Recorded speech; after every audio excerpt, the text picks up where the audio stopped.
Ótimo. Então, mais um avanço aqui no Yoga Sutra. Eu acredito que hoje a gente avança alguns sutras pelas características deles. Então, dá para ver mais de um hoje. Tá? Então, o sutra de hoje é: caso contrário, ele se identifica com uma instabilidade. Para contextualizar, vou voltar aqui um pouquinho, porque a gente pega o contexto, o fio da meada. Então, quem que é ele? Né? Aqui, para a gente saber isso, a gente olha aqui para trás e vê que esse ele é o observador, conscientiza-se da própria identidade. Né? Ou seja, dentro de nós existe um observador, né? Esse observador, ele olha através das camadas. Essas camadas a gente pode entender aqui como nosso corpo físico denso, nosso corpo físico energético, nosso corpo físico emocional, nosso mental inferior. Tá? Então, a, a gente viu nos sutras passados que a gente pode ter uma instabilidade aqui no corpo físico denso, no corpo energético, emocional e mental inferior e indo até mais sutilmente no mental superior e assim por diante até chegar nas variações, nas possibilidades mais puras possível, né? Então, a gente viu aqui sobre a personalidade e a individualidade. Então, o Sutra diz que se o Sutra 1.3 diz, né, quando isso é alcançado, né, que é a supressão das instabilidades de consciência, o observador conscientiza-se da sua própria identidade. Se ele não fizer isso, ele vai se identificar com com a instabilidade, tá? Então, aí eu queria ver com vocês, para vocês, agora eu acho que vale a pena a gente ter mais trocas aqui, escutar mais vocês, porque já vai entrando do entendimento que a gente tirou para trás, né?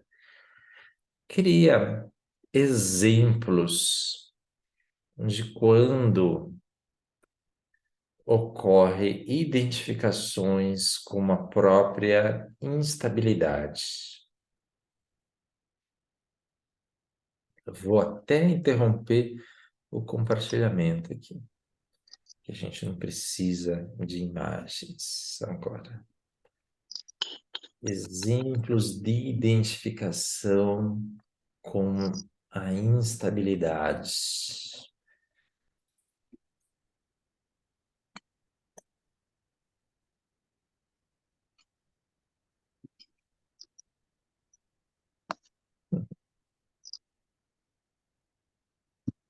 Acho que essa instabilidade são várias coisas. São várias coisas, são muitas coisas. Aquela vozinha que às vezes diz que a gente não é capaz, que a gente não consegue. É um exemplo, tá?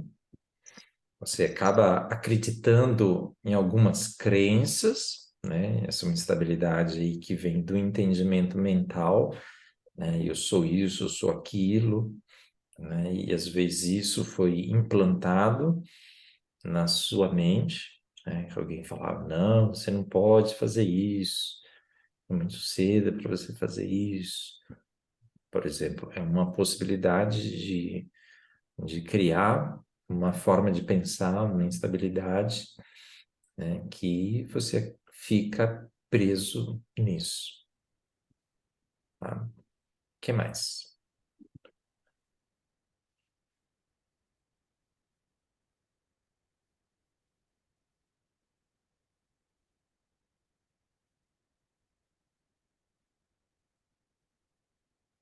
Vou dar um Essas exemplo. crenças, Sérgio, são todas instabilidades mentais? É isso que você quer dizer? É isso que você está falando, né? Uma crença, né? E essa crença que te estagna, né? Acaba sendo uma instabilidade, né? Porque você não evolui, né? Você fica Uhum. preso, você se identifica com aquilo. Eu sou aquilo.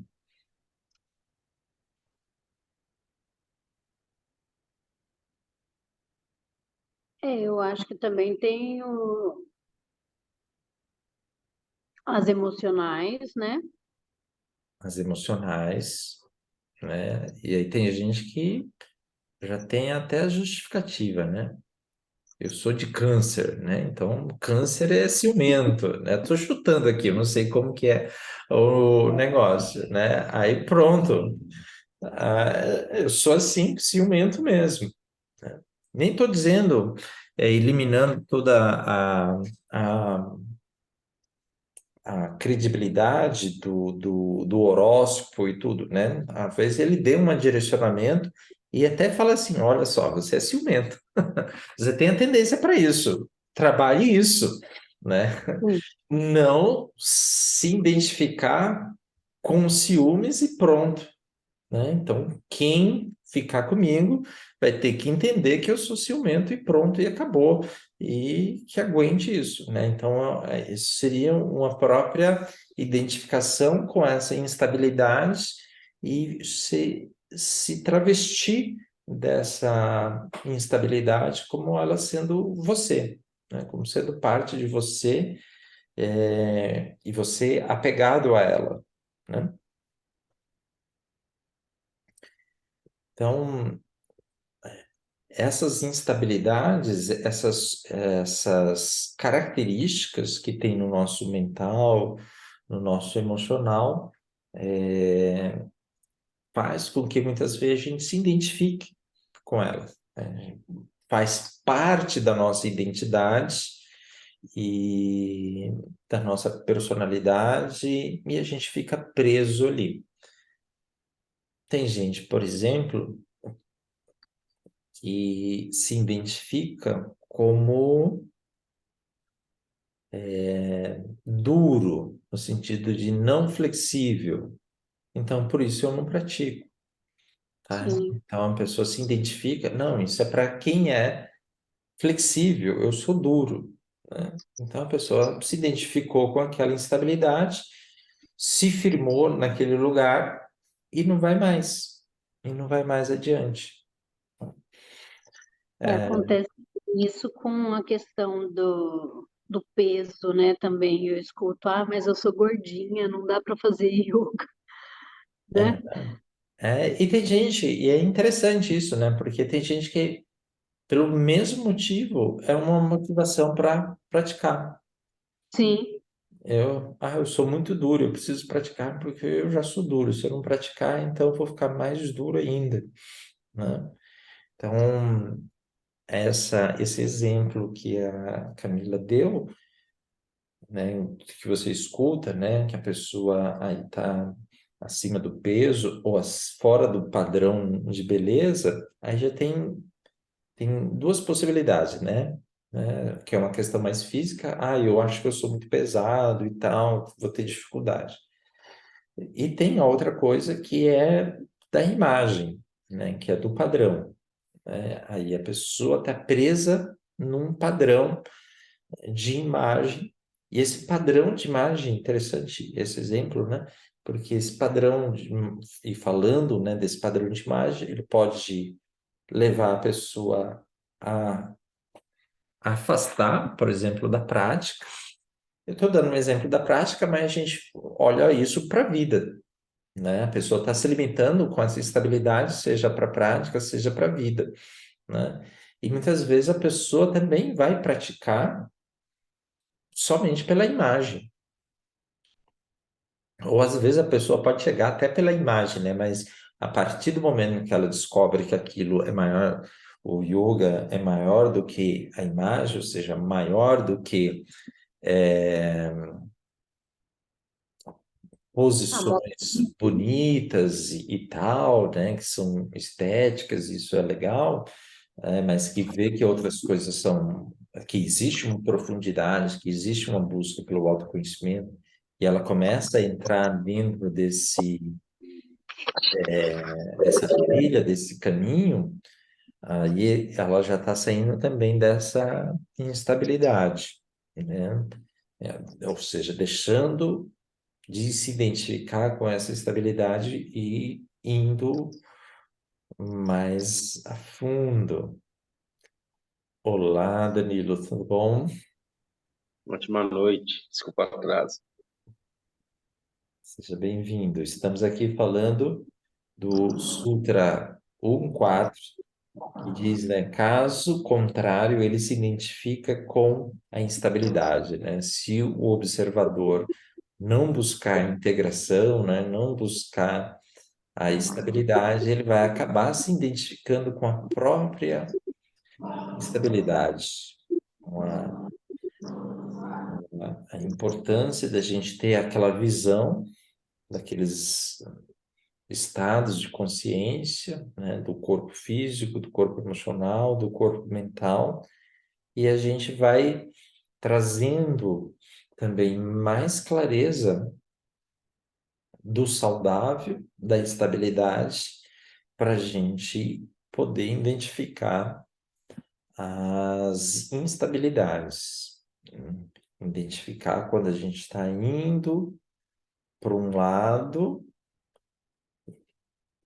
que esse lado é a instabilidade, para a gente saber voltar para o nosso eixo, voltar para o caminho da estabilidade. E aí, a gente tem o Sutra 5. É interessante, né? Você lembra que a gente falou que o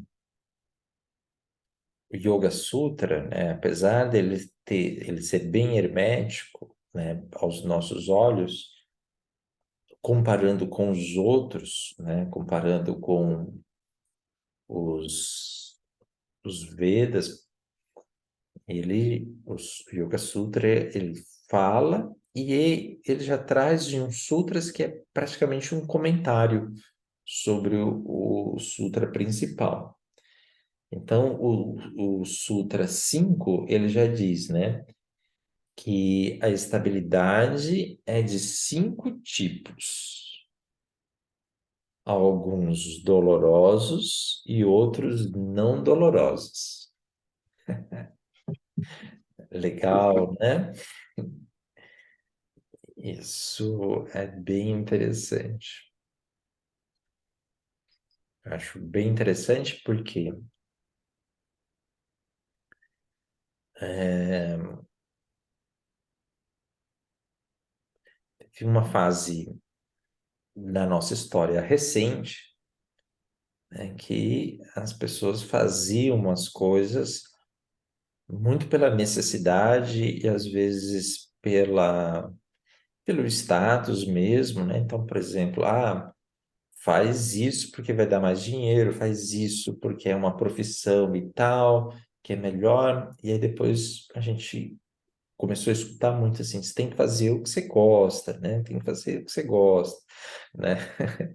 Então, às vezes essas coisas que você gosta também são instabilidades, né? Não dolorosas, mas também são instabilidades. Então a gente tem que cuidar de não cair para esse lado, né? Então, instabilidade é instabilidade, mesmo algumas que não são dolorosas.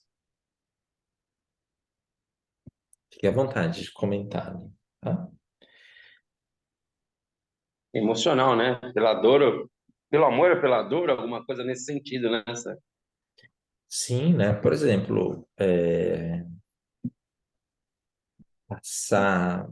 ser viciado em Netflix, por exemplo, né? Seriado e tal, não é doloroso, né? A pessoa tá ali o tempo todo, né?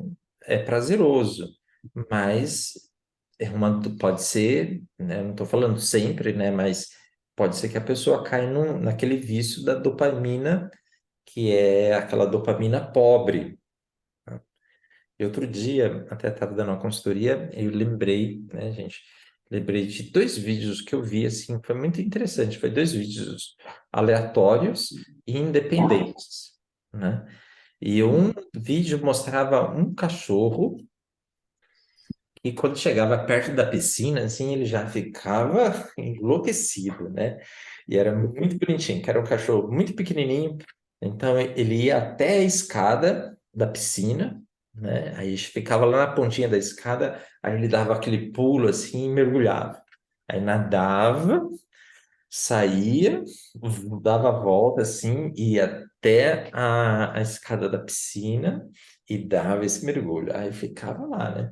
E fazendo isso assim, a fio, horas a fio. Então, o que ele está fazendo aqui? Né? Se a gente olhar pelo que a gente já viu, né? Ele estava estimulando os sentidos dele, né?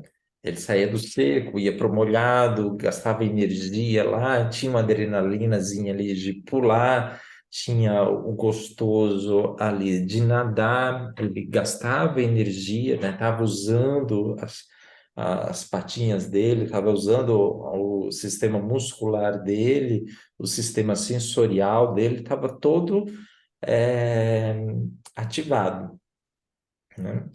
E um outro cachorro mostrou um vídeo de um outro cachorro que ele estava assistindo justamente, eu acho que era Netflix, né? Que a pessoa ligou lá, ou era algum outro programa de streamer, né? Ele já ficava na frente da TV esperando que ligava, né? Aí ligava. Aí ele já ficava mais animado que ligou a TV. Aí viu que ligou a Netflix, ele ficava mais animado. Aí a pessoa colocou um seriado que já sabia que não era o que ele gostava, mas aí ele já ficou assim, meio cabreiro, né? Aí depois que colocou o seriado que ele gosta de assistir, aí ele ficou animadinho.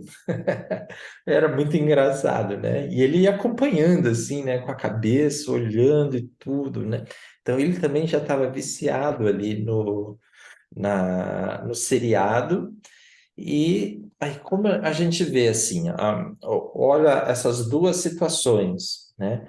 Um estava experienciando uma coisa real que estimula assim os seus sentidos de uma forma real, fisicamente, né?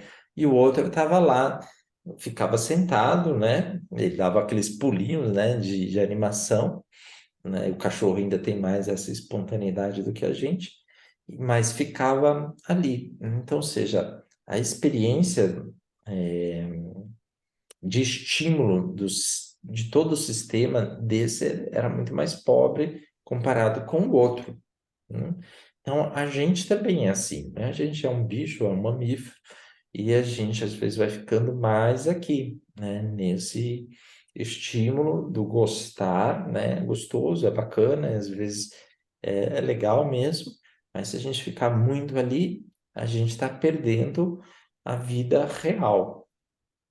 O Então, estímulo, tem que evitar o estímulo Netflix.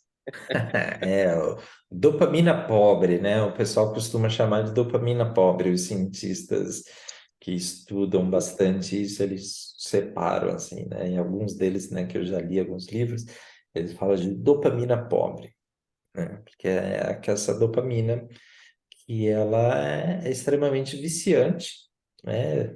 Rolar, né? O feed, né? Das redes sociais, né? Ficar assim, ad infinito, N coisas assim que a gente pode separar, não só do mundo digital, mas que possa representar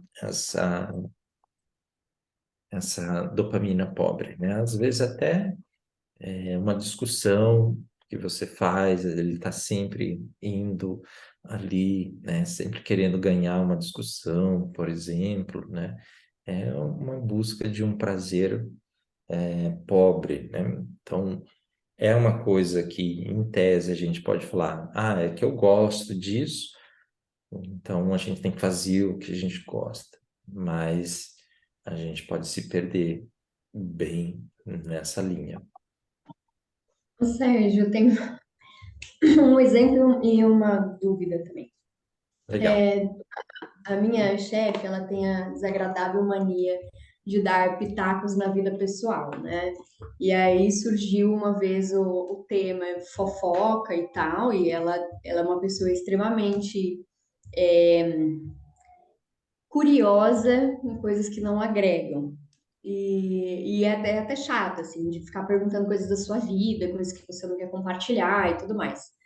E aí ela estava falando que numa reunião de feedback e tal, que ela ficava preocupada comigo, achando que eu ia, sei lá, surtar, que eu precisava de divertimento, porque ela via as coisas, sabe, que eu estava sempre fazendo alguma coisa que exigia muito, ou fazendo yoga, ou fazendo aula disso, ou fazendo aula daquilo, e que ela ficava preocupada que em algum momento eu fosse surtar. Que daí era importante, tipo, falar da vida dos outros, ter algum divertimento que fosse mais simples.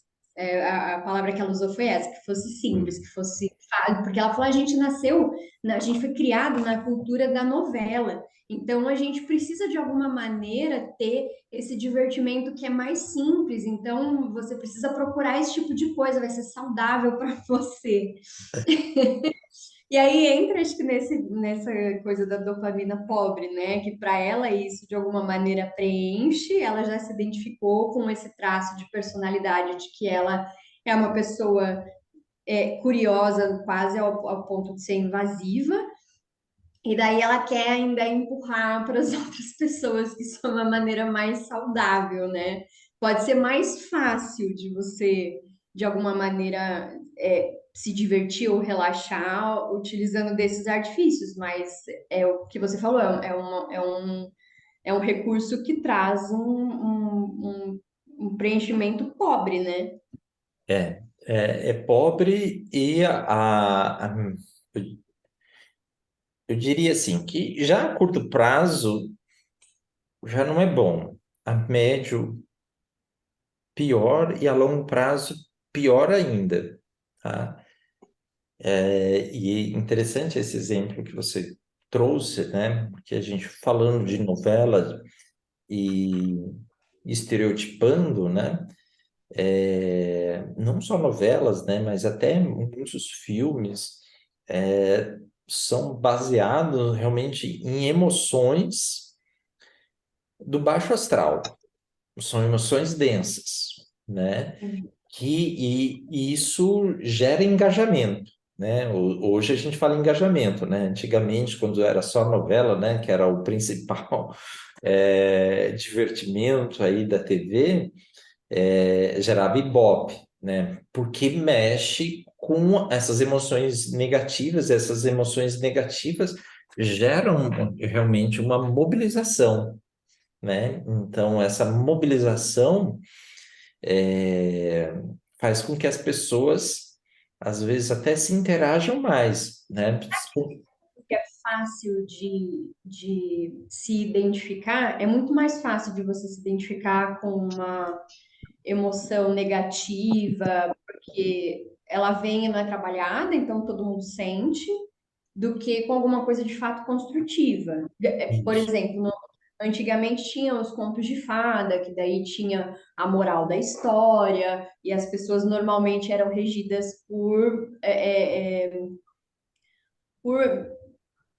características superiores. Então, tinha o mocinho que ia salvar a princesa porque sim, porque era o certo de se fazer, porque era Sim. alguma coisa grandiosa, que ele estava ajudando alguém e tal. E hoje, quando você observa as obras em geral, de cinema, série e tudo mais, é tudo muito em torno de vingança, em torno de satisfação pessoal, não tem mais uma coisa maior envolvida, né?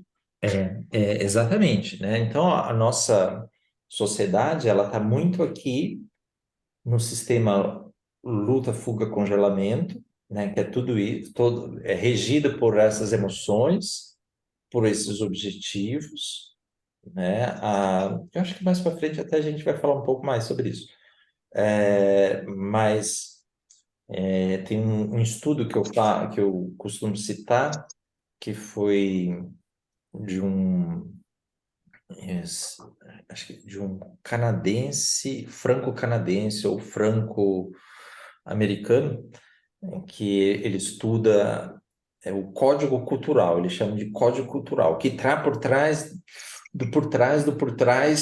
de algumas coisas, né? E ele foi estudar o código cultural, por exemplo, do sexo nos Estados Unidos, né? E a conclusão que ele chegou é assim: sexo é violência para o americano.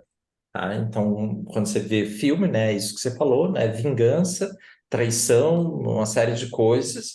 Então, aí as duas coisas se entrelaçam, né? Até nos filmes mais, digamos assim, não tão fortes, né, mas você vê o 007, Licença para Matar, ele sempre tinha um par romântico, mesmo que fosse inimigo dele, que se relacionava, né? O mundo estava acabando, né? Eles iam entrar num conflito gigante, mas daqui a pouco o cara estava lá numa situação íntima. Então, sempre foi associado essas duas coisas muito forte, né? E quando a gente está aqui, muito no luta, fuga, congelamento, a gente se distancia muito do estado de presença. E o estado de presença é conexão. Então, aqui as pessoas, elas, não usaria a palavra conexão. Aqui as pessoas se interagem mais, mas não se conectam.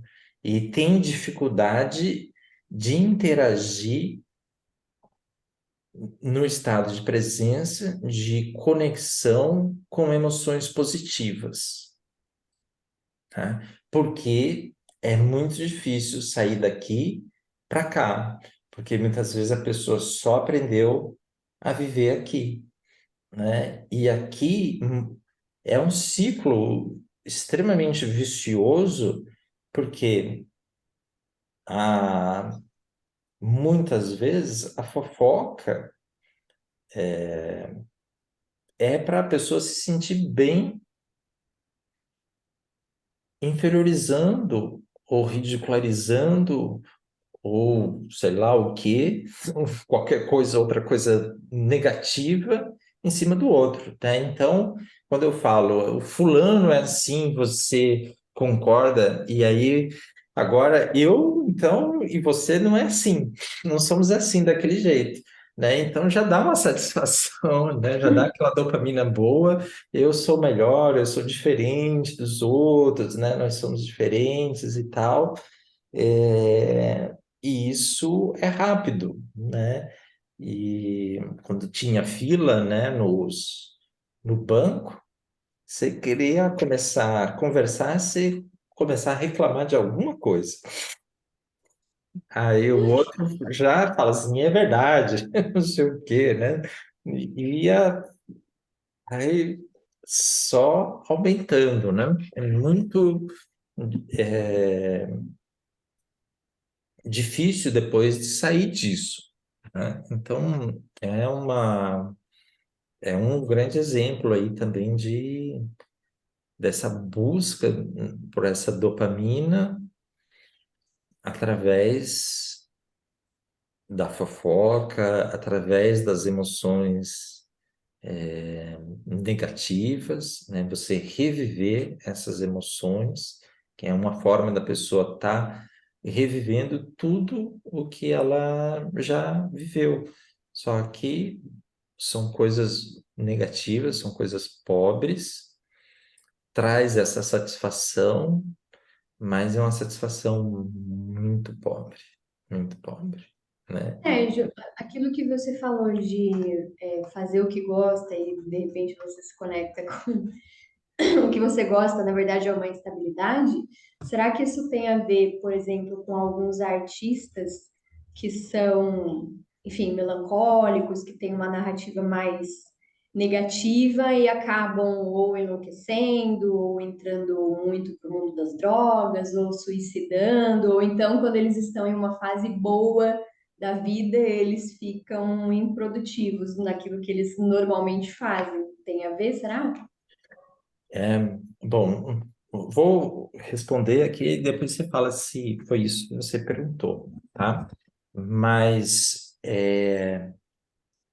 ó, até antes de começar, outro dia eu estava conversando com uma aluna, eu falei assim, nossa, coitado desses artistas, né? O cara faz uma música porque teve uma desilusão amorosa hoje.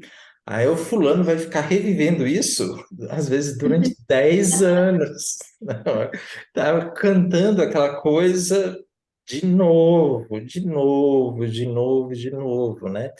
E aí, quando a gente vê lá os Vedas, assim, tinha o cuidado com a musicalidade, né? A frequência musical era positivo e as palavras, o sentido também era positivo, né? Então, muitas vezes, essas músicas têm tudo negativo, né? E ali, algo que poderia ser feito para expurgar aquela emoção, aquela situação, né? Tô sofrendo. Nossa, me veio isso, cantei, opa, uf, aliviei. Eu pego aqui, jogo ali e vou viver as músicas positivas, né? É viver as músicas, os sentimentos positivos.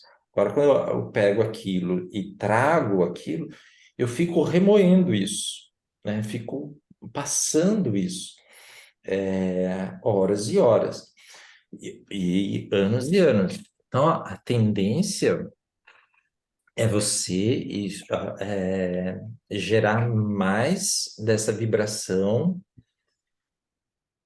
para a sua vida, né? Então, não é uma coisa legal, é uma coisa positiva. Certamente influencia, sim, né? Nesses comportamentos, assim, que são mais depreciativos. Então, já vi umas músicas, assim, em show de calouros, né? Esses internacionais, falam assim, nossa, como uma criança está cantando uma música dessa, né? Particularmente, eu não gosto de citar as pessoas, nem coisas assim, mas esse eu acho que vale a pena, porque é uma música que fala assim, I am creep, né? E então é uma música extremamente depressiva, que a pessoa se deprecia. Então, e é uma coisa extremamente pesada, né? E você vê um- a criança cantando aquilo, né? Não faz sentido, né? Não é uma coisa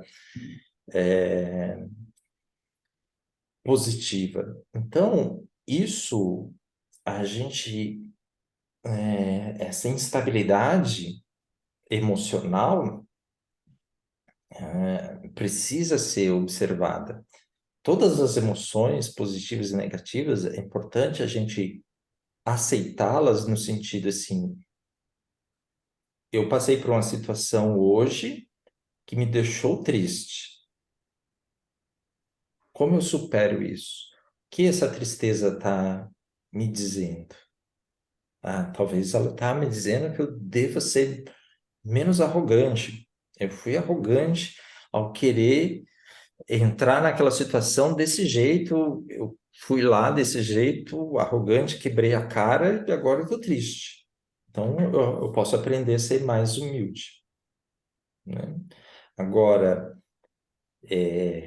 também a gente não pode negar essa tristeza, né? Se eu nego essa tristeza, eu perco essa possibilidade de gerar essa reflexão e de gerar esse trabalho, né? Então, estou triste, para onde me foi? Agora aprendi que eu devo ser mais humilde e eu começo a mudar o meu comportamento, mas direcionando já para uma coisa positiva.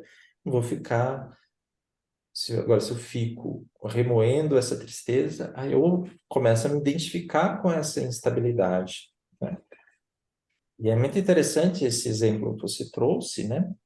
E, e até mais para frente, quando a gente for falar sobre yamas e niyamas, a gente pode voltar nessas características, porque a nossa cultura está muito focada nisso e realmente está influenciando muitíssimo, né? E aí é interessante porque é interessante assim, triste, né? Mas é interessante porque forma-se uma base de uma forma de pensar e aí vai tendo divergências dentro dessa base, mas todo pensamento é a partir dela, né? Então, todas as discussões aqui fica tudo muito confuso e tudo vai levar para o mesmo lugar, porque está falando sobre experiências dentro desse tipo de comportamento, luta, fuga e congelamento, não com outra referência. Aí um começa a xingar aqui. Ah, é porque o que recebe, o que está vivendo na luta vai xingar quem está na fuga, ou quem está e vice-versa, né? Quem está na fuga vai xingar quem está na luta, e aí depois quem está na luta vai falar, mas também você fez isso, e fica nessa coisa assim, né? Então, é, exemplo, né, dessa característica cultural nossa é muito forte, né? E a gente, Brasil, gente latino, a gente é muito emocional, né? Então a gente tem uma tendência muito grande a se enrolar dentro desse universo sentimental negativo e olhar eles como uma forma positiva. Se identifica muito fácil, né? Assim, as pessoas dessa forma, né? É um jeito superficial e rápido de você se conectar, né? Sim, sim. Aí é muito interessante, né? Se a gente olhar nisso, assim, tem muitos vídeos que as pessoas faz e criam uma história sentimental só para engajar mais. Eu já vi uns Sim, dois né? assim, aí o cara contou uma história assim, por exemplo, de um leão que estava cavando a terra.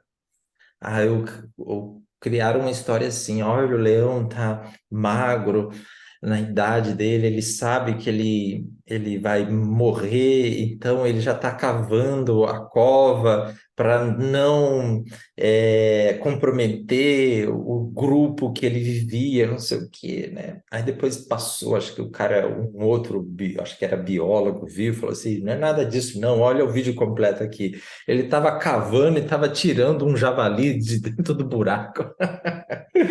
É, aí é interessante ver os comentários, né? O pessoal fala assim, poxa, eu chorei à toa. Eu sou a pessoa que ia ter chorado à toa. Ai, ai, Mas eu sempre olho os comentários porque tem muito isso agora, né? Sempre surge alguém que é especialista naquilo para desmentir o que tá no mas vídeo. mentir. Então, esse ciclo, né, que a gente está vivendo, né, ele está ficando cada vez mais presente, cada vez mais forte, né? E é muito interessante, né? Porque a gente vê esse alerta há 5.000 anos, né? E hoje, então assim, eu imagino que isso há 5.000 anos fosse uma coisa muito mais sutil, né?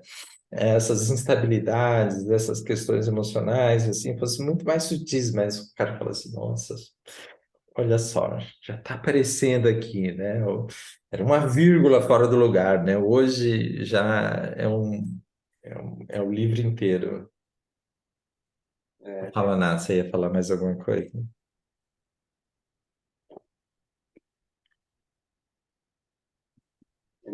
É muito detalhe, né, para ter enxergado há 5 mil anos atrás, né?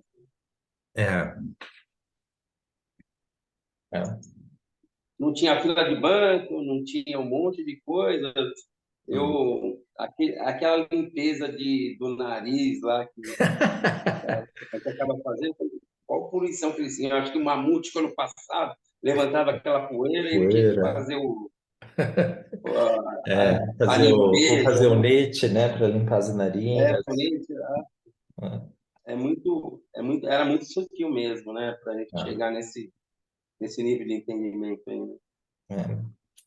Vamos ver mais dois sutras que eu acho que engata também com isso com que a gente está falando, né? Aí o Sutra 1.6, ele diz o seguinte, ele vai falar das instabilidades dolorosas e não dolorosas. Ele diz assim, são eles conhecimento correto, conhecimento equivocado, conhecimento baseado na imaginação, no sono e na memória. Vamos com calma, vamos com calma. Ed, depois você vai mandar o slide pra gente? Slide, mando, mando, mando. Aí, o conhecimento. Aí eu queria ver os dois sutras, né? Esse primeiro que ele faz, elenca todos eles. Vamos ver o 1.7 que diz assim: o conhecimento correto é obtido pela percepção, pela dedução e pelos relatos de reconhecida autoridade.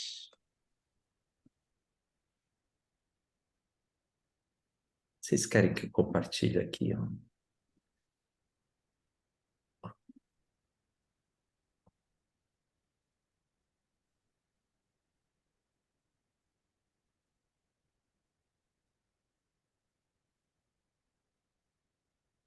Aqui. Então, conhecimento correto, conhecimento equivocado, conhecimento baseado na imaginação, no sono e na memória. Aí o primeiro dele é o conhecimento correto. Aí o Patanjali, ele já comenta que o conhecimento correto é obtido pela percepção, pela dedução e pelos relatos de reconhecida autoridade. Agora, a pergunta que fica, por que isso é também uma instabilidade? Precisa perguntar se é correto Se é correto, ou é. se é correto, se está certo, né? Você fica talvez meio bitolado nisso, naquilo. Isso, é isso. Esse é um dos motivos.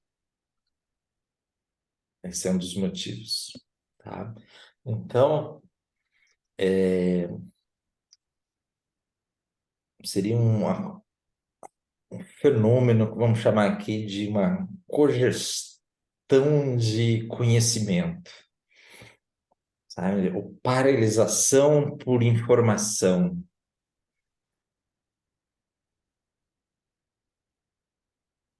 E até mesmo a própria satisfação pelo conhecimento, de tal forma que o próprio conhecimento em si, a pessoa já fique só nele.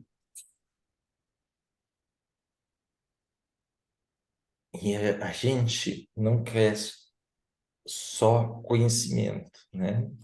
A Uhum. gente quer sabedoria, quer colocar o conhecimento em prática. Mesmo que ele tenha vindo pela própria percepção, pela dedução, e mais cuidado ainda se ele vem, como ele diz aqui, pelos relatos de reconhecida autoridade. Tá? Então, esse conhecimento correto, a gente deve olhar ele e saber que ele tem um lugar, tá?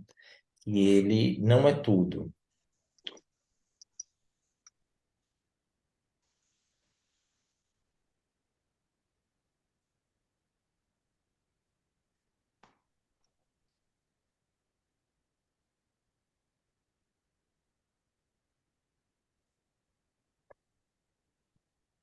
E a prática que eu falo aqui, não só o sadhana, né? Mas a prática na vida é o que é essencial, é primordial, né? Até nesse exemplo que eu acabei dando assim meio aleatório da tristeza investigando assim tristeza se observou uma arrogância, né? E a arrogância às vezes vem muito junto com o conhecimento. Deve ser, a gente deve ficar muito atento com isso, tá? É uma falha que pode acontecer, seja por títulos, seja pela própria experiência, né? Então, pode gerar esta instabilidade emocional, mental e comportamental, né? Vamos chamar assim, né? Quando a pessoa começa a externar e, e às vezes pode gerar até uma paralisia ao aprendizado. Tipo assim, eu já sei, né? Então, a gente tem muito conhecimento, né? Tem muita informação, tem muito conhecimento, tem muita coisa a se colocar em prática, né? Se eu conseguisse colocar tudo em prática, o que eu sei, seria outra pessoa, né? A gente sabe um monte de coisa, né? Mas a gente tem algumas limitações para conseguir colocar em prática, né? Então, esse é o cuidado que a gente deve ter até com relação ao conhecimento correto.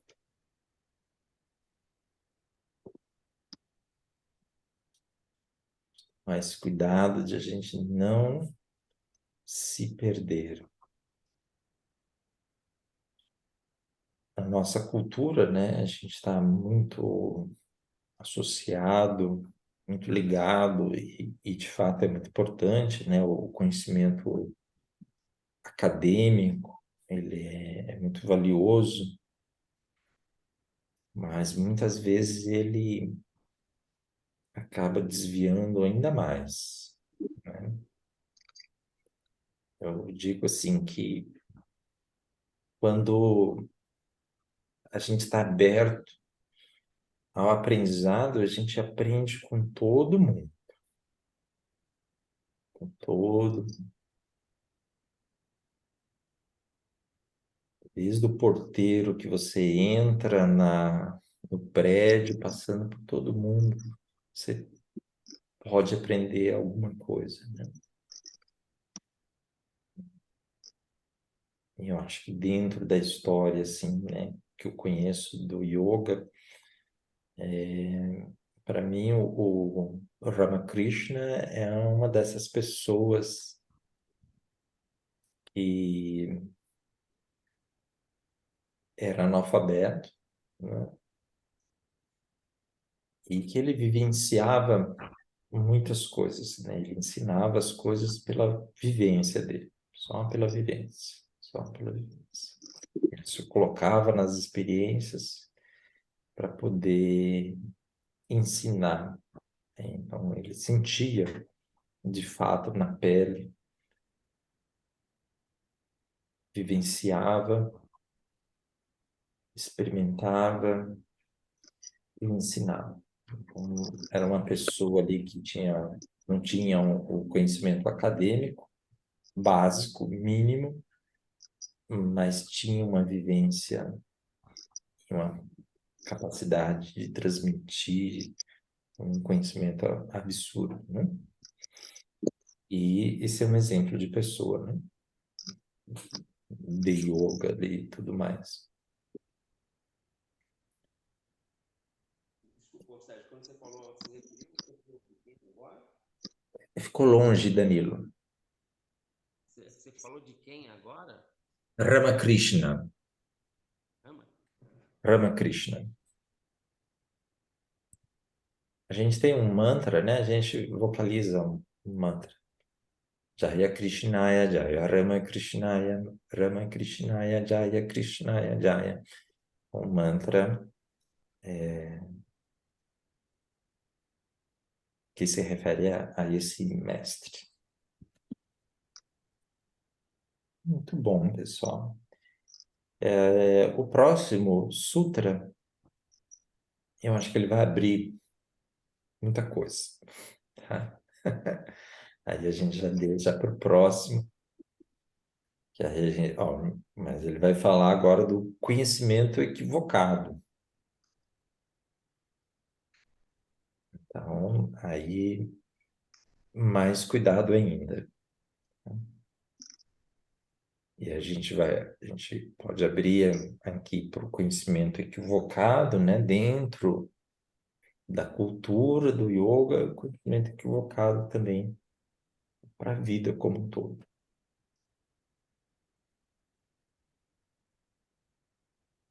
Belezinha? Mais comentários, perguntas, fiquem à vontade.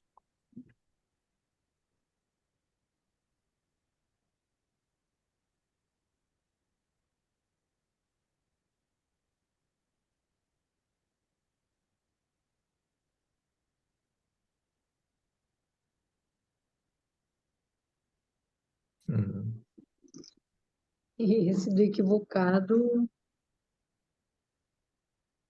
as redes sociais traduz bem, né, Sérgio? É, bastante, bastante.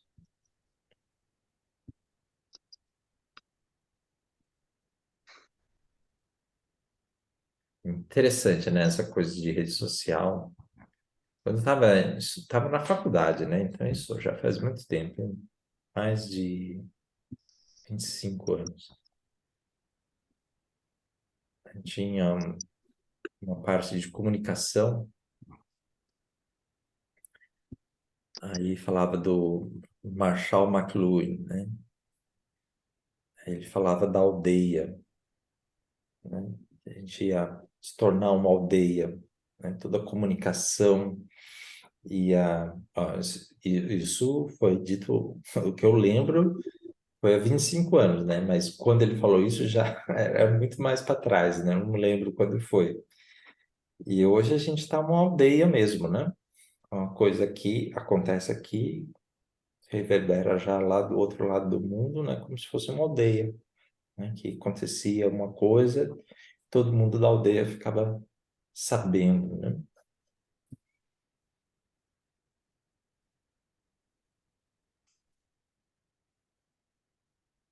Velocidade de transmissão de informação muito grande, né? E aí abre as brechas, né? Para coisas que não são positivas também. Os antigos também falavam, né? Que a mentira flui mais rápido, né?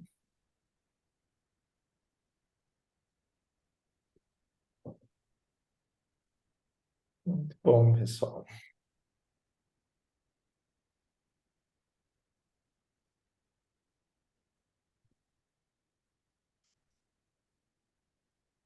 Belezinha, Danilo, Natália, Camila. Vizinha. É um tema que dá bastante reflexão. Você Ah, leu né? esse, o oitavo, Sérgio? Oi? Você leu o oitavo? Eu li, mas é para semana que vem. Ah, Para bom, semana que vem, tá. tá? Eu entendi que você ia falar do Não, oitavo. não. Eu falei assim, não, senão a gente vai longe aqui nesse oitavo. É, Tá bom.